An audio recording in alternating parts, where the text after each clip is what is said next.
च्या मुख्य नेत्या म्हणून पाहिल्या जाणाऱ्या यशोमती ठाकूर यांनी नुकताच असा आरोप केलेला आहे की तो उमेदवार जो आहे तो मॅनेज झालेला आहे, त्यांनी 15 ते 20 कोटी रुपये घेतलेले आहेत. कसं पाहता या विधानाकडे?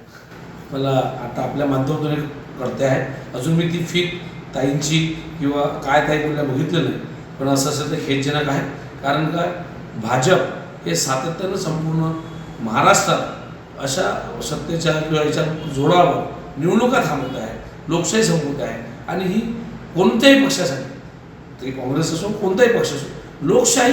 कारण का एखादा जर प्रथम कोणी नगरसेवक निवडून आला आहे, त्याच्या जीवनात प्रथम मतदान करायचा त्याला अधिकार आहे. आणि जर निवडणूकच अनपोच झाली तर त्याचा मतदानाचा आपण अधिकार हिरावतो आहे. हे संविधानातही नाही आणि लोकशाहीलाही घातक आहे. आणि नवीन तरुणी ज्या नगरसेविका झालेल्या आहेत त्यांचा उत्साह असतो की विधान परिषदेची निवडणूक कशी होणार आहे, मतदान कसं होणार आहे, त्या अनुषंगाने मतदान झाले पाहिजे.